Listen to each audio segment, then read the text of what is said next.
بسم اللہ الرحمن الرحیم۔ معزز ناظرین، السلام علیکم ورحمۃ اللہ وبرکاتہ۔ ناظرین، آج اتنا پیارا عمل، اتنی پیاری دعا جو کہ آج میں آپ کو بتاؤں گی، جس کو پڑھنے سے انشاءاللہ تعالیٰ آپ کی زندگی کی جتنی بھی نا امیدیاں ہیں، مایوسیاں ہیں، آپ زندگی میں الجھنوں کا شکار ہیں، غموں کے مارے ہیں، بے بس اور مجبور ہو چکی ہیں، تو انشاءاللہ عز و جل اس عمل کو کرنے کی دیر ہوگی، اس دعا کو پڑھ کر اللہ تعالیٰ سے مانگنے کی دیر ہوگی۔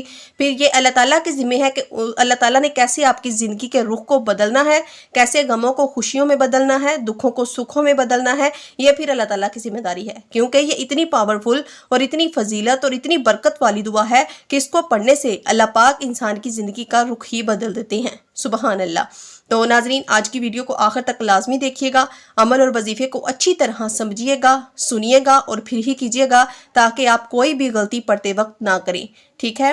تو ایسے ہی مزید اسلامک، قرآنک اور سنت سے ثابت شدہ میرے وظائف دیکھنے کے لیے چینل کو لازمی سبسکرائب کر لیجئے اور بیل آئیکن کو لازمی دبا لیجئے گا، تاکہ میں جب بھی ویڈیو اپلوڈ کروں اس کا نوٹیفیکیشن آپ کو بر وقت مل جائے، اور ویڈیو کو لائک بھی ضرور کر دیجئے گا۔ تو ناظرین، ابن مسعود رضی اللہ تعالی عنہ آپ صلی اللہ علیہ وآلہ وسلم سے پوچھتے ہیں کہ اے نبی صلی اللہ علیہ وآلہ وسلم، سب سے بہترین عمل کون سا ہے؟ سب سے بہترین اور افضل عمل کون سا ہے؟ تو آپ صلی اللہ علیہ وآلہ وسلم نے فرمایا کہ سب سے بہترین عمل ہے سب سے پہلے وقت پر نماز کی پابندی کرنا، کیونکہ نماز جو ہے وہ مسلمانوں پر فرض کر دی گئی ہے۔ تو یہ جو ہے نماز آپ صلی اللہ علیہ وآلہ وسلم کو شب معراج پر جو ہے واقعہ پر تحفہ ملا تھا اللہ تعالیٰ کی طرف سے، تو اس لیے آپ صلی اللہ علیہ وآلہ وسلم کی تمام امت پر نماز جو ہے وہ فرض کر دی گئی ہے، ٹھیک ہے؟ سب سے پہلا عمل فضیلت والا کون سا ہے؟ بہترین، کہ وقت پر نماز کی پابندی کرنا۔ اور دوسرا بہترین عمل، افضل عمل کون سا ہے؟ والدین سے حسن سلوک کرنا۔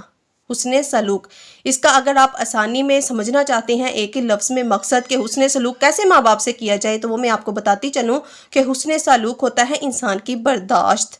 کوئی آپ کو برا بھی کہہ دے، آپ کو برا کہہ دے، کتنے بھی الفاظ میں کہہ دے، آپ نے دل پہ نہیں لگانا بلکہ برداشت کرنا ہے۔ آپ میں اتنی برداشت ہونی چاہیے کہ کوئی آپ کو کچھ بھی بولتے اور آپ چپ کر کے برداشت کر لے اللہ کی رضا کے لیے۔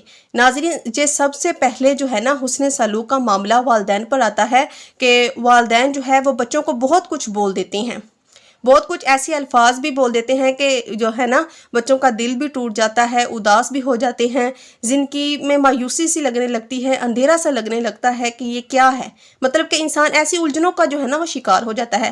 لیکن آپ نے تب کیا کرنا ہے؟ اپنے پیارے نبی کی بات کو یاد رکھنا ہے کہ اپنے والدین سے حسن سلوک کرنا ہے، وہ کچھ بھی کہہ دے آپ نے ان کی بات کو برداشت کرنا ہے، ٹھیک ہے؟ تو یہ ہو گیا دوسرا کام۔ اور اپنے ایمان کو مضبوط کیجئے، اپنے ایمان کو مضبوط کیجئے۔ ایمان کیسے مضبوط ہوتا ہے؟ اسی طرح بہت سی چیزوں کو نظر انداز کر کے، برداشت کر کے جو ہے نا اپنے اللہ کی طرف اپنے دل کو لا کے جو ہے ایمان مضبوط ہوتا ہے۔ آج کل جو یہ میوزک ہے نا، یہ آج کی جنریشن کو بہت زیادہ خراب کر رہا ہے، کیونکہ آج کا جو میوزک ہے اس کا مقصد ہی یہ ہے کہ نیو جنریشن کو خراب کرنا، غلط برائیوں کاموں کی طرف لے کے آنا، جو کہ غلط اور برائیوں والے کام ہیں، ٹھیک ہے؟ تو میوزک نہیں سننا، یہ ویسے بھی ہمارے اسلام میں حرام ہے، اسے نہیں سننا چاہیے، ٹھیک ہے؟ اس سے جو ہے غلط اٹریکشن آتی ہے اور بندہ گناہوں کی طرف جو ہے وہ مبتلا ہونا شروع ہو جاتا ہے۔ اس لیے اپنے ایمان کو مضبوط کریں، عزت نفس کو جو ہے وہ بچائیں، ٹھیک ہے؟ تو وہ بہترین ذکر، وہ بہترین عمل جو کہ آپ نے کرنا ہے وہ کون سا ہے؟ وہ کون سا آپ کو آج کو بتاؤں گی۔ ناظرین، جنت میں سب کچھ ختم ہو جائے گا، کوئی عبادت نہیں کرنے پڑے گی، لیکن ایک چیز ہے جو کہ ہمیں جنت میں بھی کرنی ہوگی، اور وہ ہے اللہ تعالیٰ کا ذکر، ٹھیک ہے؟ ذکر وہ بہت پیاری زبان ہے، جس کی زبان جو ہے وہ اللہ تعالیٰ کے ذکر سے بلاتر ہو، ٹھیک ہے؟ تو اللہ تعالیٰ کا ذکر کیا کیجئے، یہ تمام مشکلات کو ٹال دیتا ہے، مصیبتوں کو ختم کر دیتا ہے، گناہوں کی معافی کروا دیتا ہے اور اللہ تعالیٰ کے بہت نزدیک کر دیتا ہے، ٹھیک ہے؟ اللہ تعالیٰ کے ذکر کو اپنائیں، اپنی زندگی کا حصہ بنائیں، اپنی زبان کو اللہ کے ذکر کا عادی بنائیں۔ جب میں آپ کو اپنی ہر ویڈیو میں کہتی ہوں کہ اللہ کا ذکر جو ہے وہ سب سے افضل عبادت ہے، اللہ تعالیٰ کو بہت پسند ہے، اللہ تعالیٰ کو راضی کیا جا سکتا ہے، خوش کیا جا سکتا ہے، پایا جا سکتا ہے صرف اللہ تعالیٰ کا ذکر کر کے۔ آپ کی خود بخود مشکلات حل ہوں گی، مصیبتیں دور ہوں گی، ٹھیک ہے؟ غم پریشانیاں جو ہیں وہ آپ کی انشاءاللہ ختم ہو جائیں گی۔ صرف صبر کیجئے، ہر بات کو برداشت کرنا سیکھیے، ٹھیک ہے، اور اپنے ایمان کو مضبوط کیجئے اور 5 وقت نماز کی وقت پر پابندی کیجئے، والدین سے حسن سلوک کیجئے۔ اور جنت میں نہ رکنے والا کام ہے اللہ تعالیٰ کا ذکر، جو کہ دنیا میں بھی کرنے کا بہت اجر ہے، اور جو ہے جنت میں بھی ہمیں یہ کرنا ہوگا۔ ذکر بہت سے اللہ تعالیٰ کے ہیں، سبحان اللہ، الحمدللہ، اللہ اکبر، یہ فاطمہ تسبیح ہے جو کہ ہم ہر نماز کے بعد پڑھ سکتے ہیں۔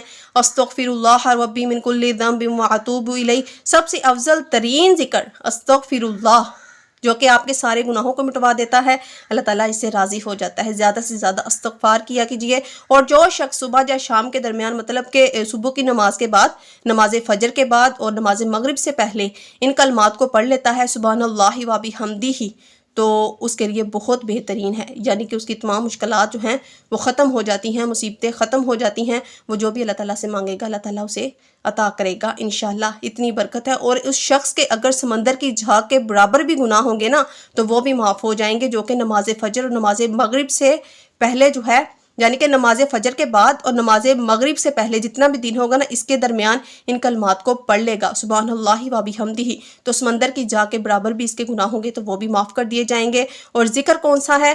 چاہے تو سبحان اللہ و بحمدہ ہی کیجئے، چاہے تو استغفر اللہ کیجئے، ورنہ فاطمہ تسبیح ہر نماز کے بعد سبحان اللہ 33 مرتبہ، الحمدللہ 33 مرتبہ، 34 مرتبہ اللہ اکبر، ٹھیک ہے، اور استغفر اللہ کو اپنائیے، بہت زیادہ اپنائیے، ٹھیک ہے۔ تو انشاءاللہ پھر آپ دیکھیں کہ آپ کی کیسے مشکلات آسان ہوتی ہیں۔ تو اس پیارے سے عمل کو اپنے پیاروں کے ساتھ شیئر کرنا مت بھولیے گا۔ جزاک اللہ خیر۔